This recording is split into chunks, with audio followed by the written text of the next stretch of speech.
Hey guys, welcome back to Cajun Horror Talk. I'm Jake. And Ross. Today we're talking about 13 Ghosts from 2001. So grab a beer, grab a cup of coffee. Let's talk horror.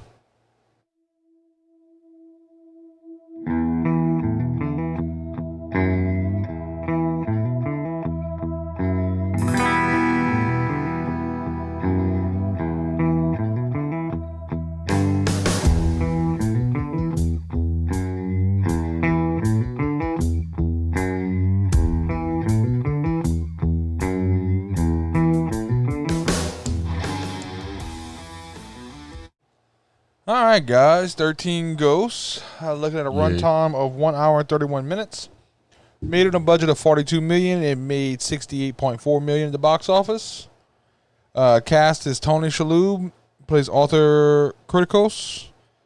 Embeth Davids plays Kalina Oretzia. Oretzia, I guess. Matthew Lillard plays Dennis Rafkin. Matthew fucking Lillard. Shannon Elizabeth plays Kathy Kritikos. Yes, she does.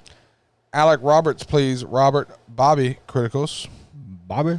J.R. Bourne plays Benjamin Moss. Rod Digger plays Maggie Bess. F. Murray Abraham plays Cyrus Kritikos. And Matthew Harrison plays Damon. So, Damon the Damon. plot of this movie is... There's 13 ghosts. Good night, guys. Yeah. This crazy-ass dude, Cyrus, is collecting ghosts to power some fucking devil contraption. Of course, because why not? Yeah. I mean, that always works out for everybody. By the way, guys, this, as y'all know, we're doing remakes all of October leading up to Halloween, which we're doing a remake of Halloween. Yeah, that's happening. So I didn't realize 13 Ghosts was a remake. I actually didn't either until we started doing research for the podcast, looking for remakes. I didn't realize it, but and here's what's fucked up: 1960. Yeah. So this, the original of this came out for the original of Never Psycho. seen it, so I don't know if it... I've never seen the original. Didn't know it was a remake, but the original came out the same year as Psycho and Peeping Tom. Okay. I never realized, I don't know what the story is in the original. I don't know. Obviously, I doubt it follows the same. It's probably somewhere near it, but probably a lot of things have been changed. Yeah. I'd have to actually I'm wondering if watch they the didn't original. just kind of grab the name and go with it, kind of like Prom Night did. Yeah. I probably, because I don't think a lot of things they did in this movie, a lot of the special effects they could have done back in the 60s for one thing.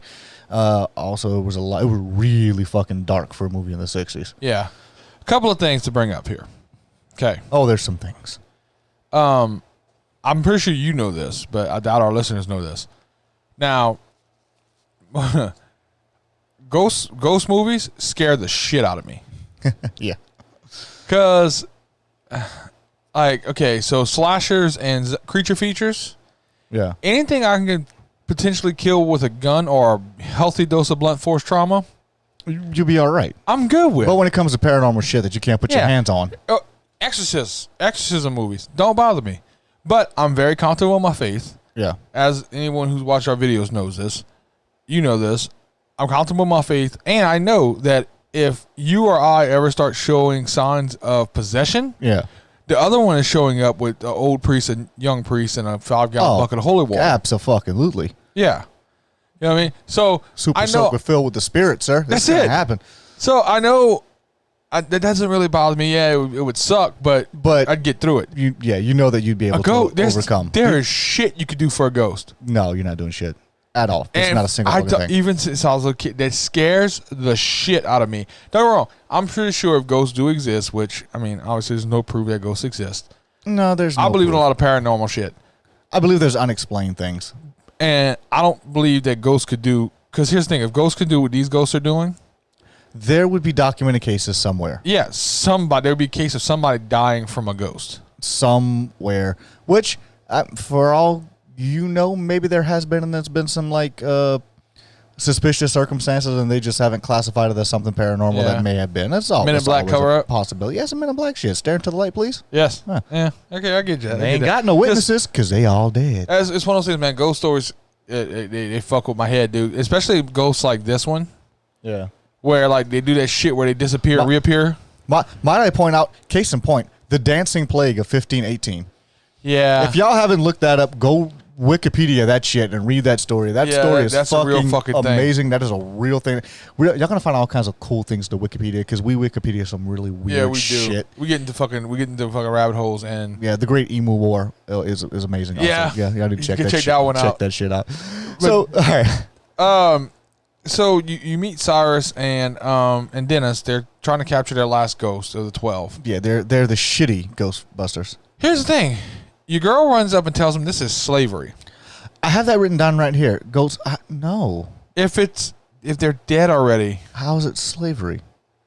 How does that work? And not just that. That's like, it's imprisonment. Yeah. But where does slavery come? Well, that is the equivalent of, I'm about to piss people off here, vegans calling bees slavery because they work to make honey for men. Yeah. No, I'm sorry. That's just the whole concept behind that's idiotic to me. It really is.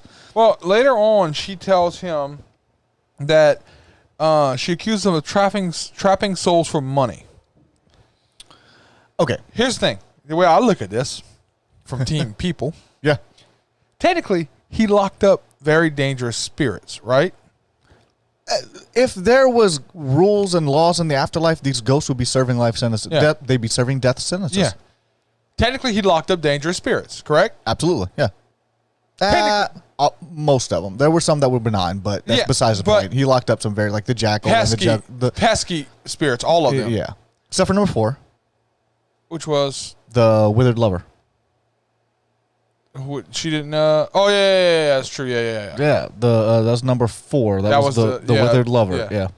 Except for her, the rest of them are all pesky spirits. Technically, he's a Ghostbuster. He is a Ghostbuster. He's a shitty Ghostbuster. He's a shitty ghost. He caught him. And you know what? That's what the Ghostbusters did. They trapped ghosts for money. Yes. And we loved that. We loved them. We fucking loved it. It was amazing. What the fuck? I don't know. She compared it to ghost slavery, and I'm just like, that's a fucking jump, dude.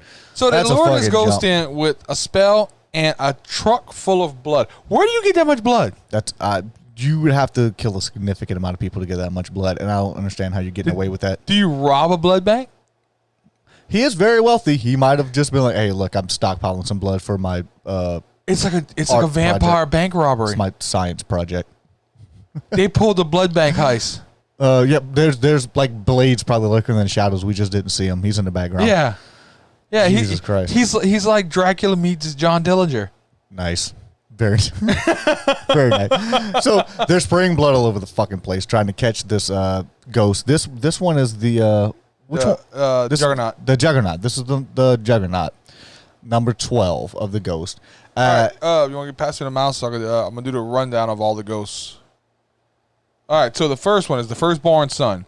Yep. To give you all the background, because there's actually there's a background, like they're actually very well in detail for this movie. The Firstborn Son is a ghost of a little bratty boy named Billy Michaels who loved to pretend to be a cowboy. One day, another little kid challenged Billy to a duel, but Billy's cap gun was no match for that boy's real steel-tipped arrow that Billy's ghost still carries.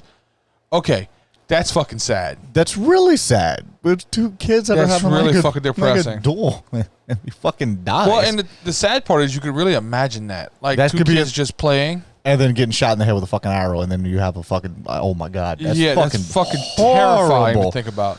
The second one is also. I'm not scared of the second one. The second one is another benign spirit. Yeah, it has no choice. There's really not anything it's gonna fucking do to me because the second one is the torso. Jimmy the Gambler Gambino was a gambler in the early 1900s who caught the attention of the mafia. After he lost a boxing bet and didn't have money to pay for, the mafia cut him into little pieces and wrapped him in cellophane, dumping the remains in the ocean. So you see him as a severed body. You see a torso. You see a head. He's just kind of like there. He's just kind of like he's there. Yeah. He's for an aesthetic purpose, I think. His ghost was just for the creepy factor. All right, the third ghost is the Bound Woman. Susan LeGros was the richest girl in town and very popular. Her one flaw was the way she toyed with boys and men. During her senior prom night, she was killed by a jilted ex named Chet Walters, a star quarterback, after catching her cheating with another man. Dun, dun, dun. So, yeah, she appears with still bound in ropes with her prom attire. Yeah. Kind of creepy, but that one was like that's not one of the ones that stood out to me in this movie. She's kind of tied up. Yeah, a little bit. Yeah, little bit. Little bit. And the fourth one, as I mentioned before, The Withered Lover, which is actually, we find out later on in the movie, our main protagonist's wife that died in a house fire prior to the movie starting. It's Jean Criticos was a happy and devoted wife and mother. She died as a result of fire injuries at St. Luke's Hospital half a year before the events of the film began. Unlike most of the ghosts, she's not dangerous. She is benevolent. She was a withered lover.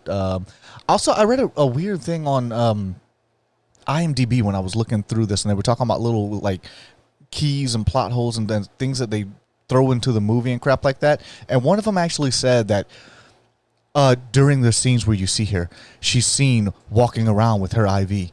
This is a callback to the fact that the letters IV are 4 in Roman numerals, and she's ghost number 4. Oh. That's a fucking jump.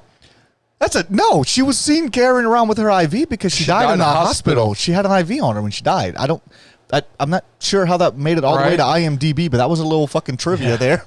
So the fifth ghost is the Torn Prince.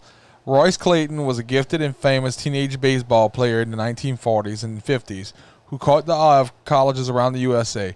Thanks to his challenger, a greaser who set him up, Royce died in an accident caused by cut brake lines.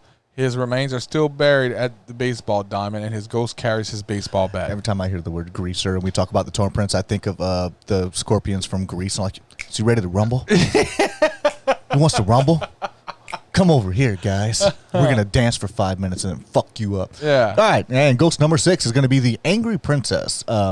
Dana Newman was a beautiful but abused lady who lived in the later 1900s. She had plastic surgeries to alter her perceived flaws, and after a botched experiment that mutilated her eye, she brutally killed herself in a bathtub at the clinic. Her ghost often carries blood. I can't talk tonight. Often carries blood, is naked, and carries the same knife she used to commit suicide. I'm always said often naked. She's naked the entire movie. Fucking movie. The whole fucking movie. So it's nothing but titty. The seventh, right? Yes. Seventh is the Pilgrimess. Isabella Smith came to North America as a colonist in order to find a new life after being an orphan in England. The tight-knit community ostracized and ignored her and used her as a scapegoat, being accused of witchcraft when crops and animals mysteriously died. Dun-dun-dun. She denied such accusations, but she was trapped in a burning barn but managed to escape unharmed. That sealed her fate, and she died of starvation after being condemned to the pillory that she carries with her as a ghost. Her skin is badly damaged. Dun-dun-dun. She, that one was another one that, other than the fact that she was, her hands and the head were kind of hanging in the thing, other than that, she's really not a very memorable. No. You don't really even see her all that much. The next two kind of creep me the fuck out. The next two definitely creeps me the fuck out because it seemed like some kind of circus side freak show type of thing. All right. Number 7 is going to be number 8, right? You just did 7, right? I don't remember which one I did. Well, you lost. All right. This should be the next one. The Great Child. Harold Shelbourne was a special needs man who never outgrew diapers and had to be spoon-fed even as a fully grown adult. He often made baby sounds. After being mocked, teased, and tormented relentlessly all his life, He caused a massacre at the old freak show. Holy shit, I was right. Where he and his mother, Margaret Shelbourne, lived. Some of the freaks had kidnapped and killed his mother as a joke one night. Who does that? Right. The circus owner, Jimbo, of course it's Jimbo, had Harold mutilated beyond recognition. His ghost appears as Harold did in life, with a small patch of hair, a bib covered in vomit, and cloth diapers. He still holds an axe that he used to kill his enemies. Those were actually very creepy. Well, let's go to the next one real quick before we talk about The Dire Mother. The Dire Mother. Margaret Shelbourne, Harold's mother, was a shy little lady standing 3 feet tall. She never could stand up for herself. At the freak show where she lived, at the freak show where she lived, she was raped by the tall man, another circus freak, and gave birth to her illegitimate son Harold, whom she loved more than life itself. She smothered and spoiled him from infancy and never stopped as he grew. This is the main reason for Harold's mental handicap. The two were abused to the point where Harold killed almost the entire circus after Margaret died. As ghosts, they remained together, with Harold being protective. Okay, there's a few things about that. So the little woman was raped by the tall man. The little woman was raped by the tall man. And had an enormous baby. A big ass baby. That was a big old fucking baby. That was a big old baby. Easy big baby. Whoa, nah. That's where we got Big Baby from a Toy Story. Son of a bitch. That's a fucked up backstory. All right. We then go to we get into the more malevolent of these spirits. This is where we find the Hammer, who, gotta say, he's like, imagine if Pinhead was wall tax. Yeah. Yeah, this guy is like 2x4s. He's got fucking... Or tent stakes, yeah. Yeah, this dude's got fucking nails all over. He's a happy and honest family man and blacksmith. George Markley was falsely accused of stealing by a higher-up named Nathan and threatened with exile from the old western town. George refused to leave, and his family was lynched by Nathan and his band of thugs while walking home from town market one day. Seeking justice in the corrupt town, George took his blacksmith's hammer and killed those responsible, but the townsfolk chained him to a tree and drove railroad spikes into his body. His left hand was cut off, and his hammer was crudely attached to it. I didn't fucking notice that in the movie. Yeah. I didn't even realize that. I thought he was swinging at him. I thought he was holding the hammer. I didn't realize it was actually attached to him. Crudely attached to it. He's ghost more angry spirits and is partially responsible for Dennis's death. I didn't realize that his hand was actually a thing. The next one is the Jackal, which is born to a prostitute in 1887. Ryan Kuhn developed a sick appetite for women, attacking and raping strays and prostitutes in the night. He voluntarily went to Borehamwood Institute for treatment to cure his problem, but the medical practices made him much worse, causing him to go completely insane after years of solitary confinement. Having his head locked in a cage after breaking out of his straitjacket and developing a hatred of humanity. When the asylum burst into flames, he chose to stay behind and perish in the fire. His ghost carries his torn straitjacket with the torn cubic head cage. It is called a sign of Hell's Winter. Okay, a few things about that. Very well done with the makeup and the look of him. He looked creepy as shit. Very fucking. He's fucking scary. It's not, his backstory almost sounds like he'd be a good candidate where he'd possibly fucking Jack the Ripper back in the day. Oh, no shit, huh? He was born to a prostitute and he started raping and attacking women and strays and prostitutes. Yeah, he was born in 1887, though. No, I'm just saying, like, his backstory resembles that a lot. And we get the last one, the big bad motherfucker. The Juggernaut. The Juggernaut. Horace Breaker Mahoney was born very disfigured and was an outcast his entire life. His mother abandoned him at a tender age, and his dad put him to work in the junkyard, using his unusual strength to crush cars. After his dad died, Horace went insane. He would take motorists and hitchhikers, tear them apart with his bare hands, and feed the remains to his dogs. That's fucking wild. Right. After several of these murders, he was arrested. A SWAT team shot and killed him when he broke free of his handcuffs. As a ghost, he remained in the junkyard, and his body riddled with bullet holes, killing intruders. Both Dennis and Cyrus remarked that the kill count number is in the 40s, making the ghost one of the most evil and dangerous of the 12. They also mentioned when they talk about his kill count being in the 40s is that only 9 of them were done before he was killed. Yeah. So the remaining of those numbers, the other 31 murders, while he was a ghost. So this is a bad motherfucking ghost. Yeah. So here's... He's that dude. For some reason, I don't know why. The... scroll up real quick. All the way up. Dark Mother Pilgrimess. No, the Angry Princess. Angry Princess. I could have told you that. Just the naked chick. Yeah, the naked chick. She... I can't look at her. They cut her areola. I can't even look at her, bro. Like, she freaks me the fuck out. She's creepy. She's very fucking creepy. I don't know if it's because it makes me so sad or because it's just the makeup effects. I think the makeup effects were made. Well, her makeup effects actually took longer than almost all the other ones. It's not that it scares me. It makes me uncomfortable to look at her. It does. It's very unsettling. Especially that everywhere she goes is splattered with fucking blood. You get the scene of her in the bathroom where she's got the "I'm sorry" written in blood on the floor. Yeah, that was fucked. That was really like heart wrenching. Like, man, bro, it's fucked up. I can't even. It was uncomfortable even to look at her with her because you could see the disfigured eye that they fucked up when they did the procedure. Yeah, and you looking back at her backstory and everything, it's all of her perceived flaws. Like she was apparently one of these beautiful women in real life, but she never felt like she was pretty enough, so she had to pursue all these extra things. Which, if you're out there, fucking love yourself. Right. If anybody doesn't love you, fuck them. There's plenty of people that will. But that was her flaw. So to the main characters. We're going to. This is where the story actually begins to actually take place. So we get Arthur and his family. Kathy, Bobby, and Maggie, who is the sitter. Maggie's a sitter. Here's the thing: if they're that broke, how is he affording a babysitter or a live-in babysitter? It's out of necessity. You have to figure his wife. Yeah. His wife just died. He's got to support a family. He just lost his home and everything in a house fire. He's got to support 2 kids. he's probably paying her very little, and she's probably a very like, look, I'm here, I got you, just pay me what you can type of person, because she never seems overbearing and shit like that until the very end where she makes, but it was a joking comment, kind of the big comedy tension. I fucking quit, you don't pay me enough for this, but it was that comic relief that you kind of needed. Yeah, you gotta figure, he's a broken man. He just lost his wife 6 months ago. He's got 2 kids he's trying to raise by himself, barely supporting them in the fucking job, and then he strikes it big whenever his uncle gets killed by the Juggernaut, allegedly in the junkyard trying to capture the 12th ghost, where he makes mention of the 13th ghost. He actually dies. Cyrus gets killed in all the commotion, so we think, throughout the fucking movie. And his creepy fucking lawyer shows up. Arthur gets a visit from this very creepy ass. He had like Exorcist vibes walking up to the door. Yeah, you notice that? Yeah, it's fucking weird. He's weird in every fucking movie he plays in, though. Yeah, he plays it very well. He makes you. Matthew Harrison. He's one of those guys. He makes the tension. He builds the tension up. So they get the key to the mansion. So they're all excited because they're all down. They're living in a small, shitty ass apartment. So they get a new place. They drive up there and put the key in, and the house is a whore. It sucks the key up and doesn't spit it back out. Nice. Well done. It's a whore. It's also very creepy. There's Latin written on all the walls, which... all glass. This is an albino greenhouse. If you stop, this is the greenhouse that has not gotten its pigment yet. Again, this is a fucking glass house. Another case of horror movie fans would never die in this house. I'm not going... No. There's Latin written on all the walls, and I can see through them. I'm not going to this fucking house. When it sucked the fucking key in and the doors just opened up... Nope. I'm out.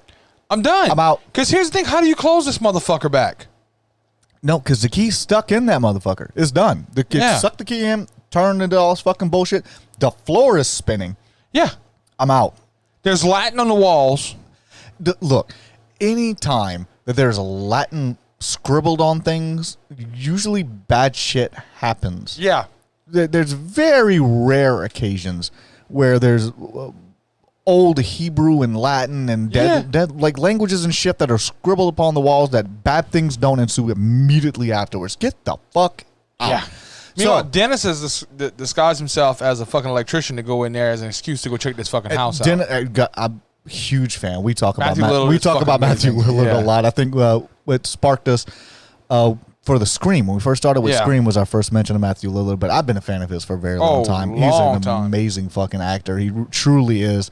He has a range like not many people do. That man can play almost any fucking character you throw at him. Great guy. So he disguises himself as an electrician just to get back inside the house because he was working for Cyrus. He is a psychic and has the ability to not only see ghosts and things, but when people touch him, he's able to see every horrible thing that are happening. Which people won't stop fucking touching him. They touch him through the whole movie. He's like, fucking stop it. I don't want to see this shit. Would you stop it? He has to live through Arthur's wife dying in that fire. Yeah. Shortly before all this crap starts happening in the house. Like all of this pain and torture and shit that everybody has to come to. The lawyer goes down to get his money and leads to one of the greatest death scenes in this movie. Oh, it was amazing. Dude, the death scenes in this movie are great. They had a bunch of them. There was smashing shit. There was fucking people's backs getting cracked in half. Cracks. There was slashes. There were fucking amazing. The lawyer, you know what? That was the fucking kill. That was legit. That was the fucking kill. What happened? A glass door slides closed and cuts him in half completely in half. I don't know how to describe how it cuts him in half. It cuts him from the sides. It fucking cuts him like okay, I'm going to the supermarket and I need 1 pound of lunch meat. Can you slice that for me? That's what happened to this guy. This dude got fucking salamied. Oh, it was some glass doors. Scene. It's fucking amazing. Great scene. Fantastic. But it sets everything into motion to start locking them in the house and letting the ghosts loose. Which is how he gets it, because when the first one comes loose, it's the angry princess. Yeah, the angry princess comes out which first. He had just finished mocking her. When he walked by and she's like staring. Dude, she has this fucking sadness in her eyes as she's walking by, and he goes, "Nice tits." Yeah, and he keeps walking. I'm like, God damn, dude, right? Really? Right?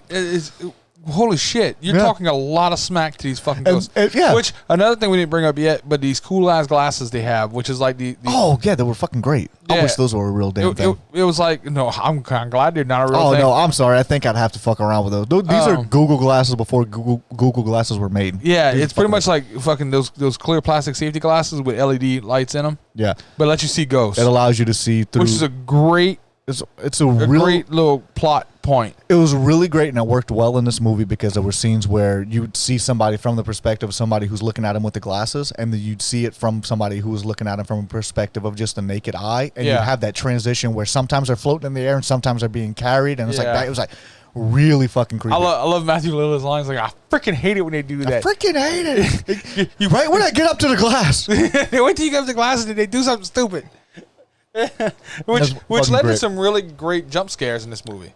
They had some really good jump scares, and they had some really good comic relief. I don't really feel like there were any plot holes in this. No. There's really nothing. I mean, aside from the obvious of it's a fucking machine made by the devil. I mean... basically what you find out is this machine that these spirits are powering the design came from someone who was possessed. And it was supposedly demonic. It was the Black Zodiac, where they had to get the 12 zodiac signs that corresponded, which is where the ghosts that we broke down earlier come into play. They had to capture someone who had the essence of that ghost for each of the Black Zodiacs. And then the 13th ghost we find out is supposed to be a sacrificial ghost. It's supposed to be somebody who it's a ghost that is born out of love, essentially. Yeah. He has to sacrifice himself. Which they capture his kids, and they want him to sacrifice himself to save them, which doesn't go really well. It doesn't go well for him at all, thank God. But supposedly all these ghosts, whenever they get called and they get brought to the center of the circle with a floor that's fucking moving and this mechanism's going back and forth, the 13th ghost, whenever he sacrifices himself, is supposed to open up the eye to hell, where somebody can see all the good and all the bad and everything that's the past, the future, and that's supposedly the most powerful thing in the world, which is what Cyrus is going for. He wants power. Which you find out Cyrus is still alive, and he's been leading all of them through this. And then Arthur does the thing that I wish would happen in more fucking horror movies, because he has the glasses on, so he can see all the ghosts and everything with the glasses on. He sees Cyrus, and then he comes to this realization. He pulls the glasses down. Cyrus is still there. Yep. He's not dead. So as soon as he realizes, he takes the glasses off and he runs up and punches the fuck out of this dude. Yeah, and just starts knocking the brakes off of this fucking dude. But he starts getting the upper hand where they forgot about the babysitter. Yeah. And she's down there fucking doing her own little fucking DJ job. With the fucking spell. Which I'm sorry, that was a great. I don't know if it was intent, but that remix, hit that remix. Shit, no, they hit the remix on the 13 Ghosts, and the shit just starts going haywire. Yeah, they get loose and they go straight for fucking Cyrus and throw his ass into the blades. Yeah, and that was not a ghost born out of love. No, that was a ghost born out of greed. But he's able to get in there to save his family, and the machine flies apart, which shatters all the glass, which was pretty cool because you see Matthew Lillard's ghost come back and tell him he was that cool, calm, and collected ghost. At that point, well, you can see he's at peace. He had came to that fucking realization. Everything was done with, and he was finally free of his earthly burdens. Yeah, and he's like, "You got this, dude. Yeah, just you got it. I promise you got it."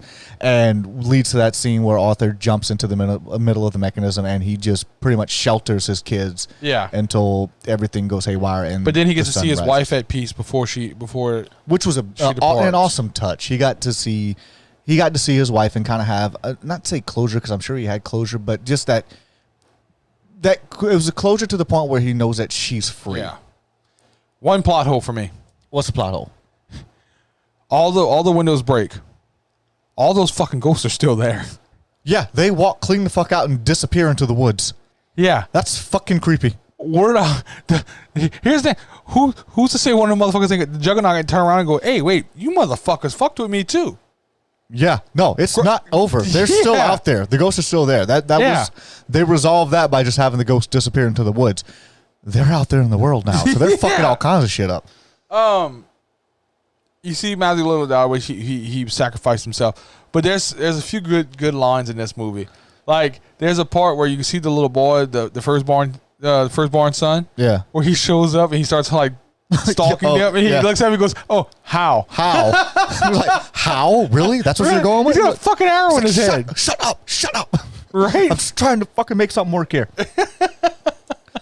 It's fucking great. It's a good movie. I enjoyed the shit out of this, but I enjoyed it the first time I watched it, and I enjoyed it this time, even though Ghost scared the shit out of me. You ready for the Rotten Tomatoes score for this? Oh, good God. The audience scored this with a 49%. Okay. Which is, I find, low. I find it's low, too, but it's higher than the original was. Yeah, Rotten Tomatoes scores this with a 16%. Okay, the original 1960 13 Ghosts got a 36%. Yeah. Now, I haven't seen the original to where... No, I don't know what... If it's actually I don't believe it's a shot-for-shot remake. I believe I doubt very there was seriously. a bunch of things that were different with it. I'm sitting at a 36. Really? I'm sitting at a 36. I actually really... I want 38 with this. I enjoyed the shit out of it. Dude, creative fucking kills. They had the comic relief. They had... there was no plot holes. They had creepy, scary ghosts. They had a lot of things I really, truly loved about this movie. Right? A lot of things that I would actually be okay with a sequel to this movie. I'd have been good with that, too. I'd actually be okay with a sequel to this. It's something that I'm like, you know what? That's how... I'm rating at a 36 because I could actually sit here after watching and say I could still watch a little bit more of this story. I could still see a little bit more of this. Crossover with this one and Ghostbusters. I thought that while we were fucking watching it. That'd be fantastic. I really thought that while we were watching the fucking movie. I was like, that would be an amazing fucking idea right there. Matthew Lillard showing up as a fucking ghost talking to fucking Bill Murray while he's trying to say, what are you doing? Right? That'd be fantastic. Did you say how? He's not an Indian. Yeah, I won 38 with this. I enjoyed the shit out of it. It's a movie I want to watch again. It's a movie that I remember from when I was a teenager that held up to now. Yeah. And mostly just because fuck Rotten Tomatoes. 16%? That's ridiculous. 16% is horrible.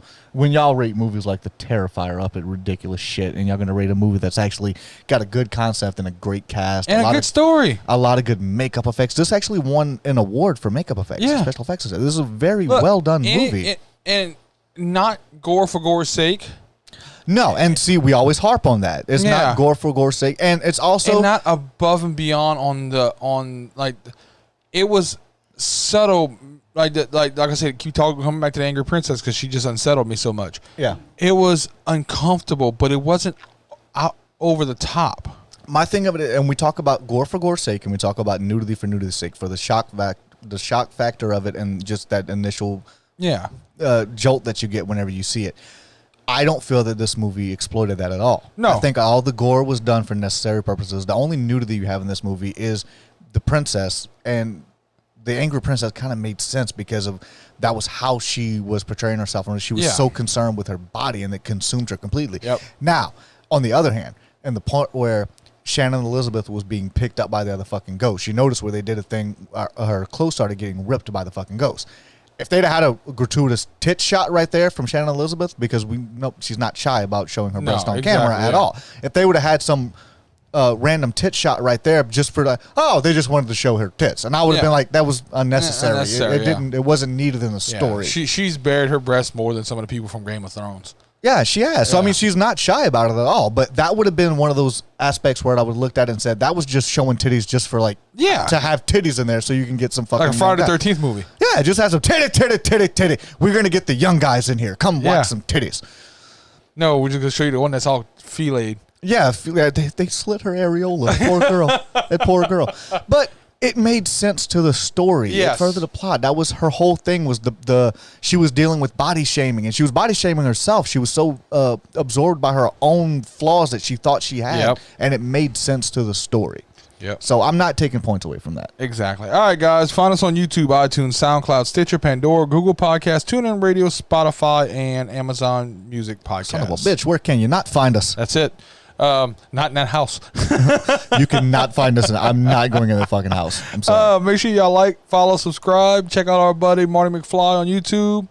He's pretty active in our comments. Check his stuff out. He's got some pretty cool videos up. And we are out of here. Bye.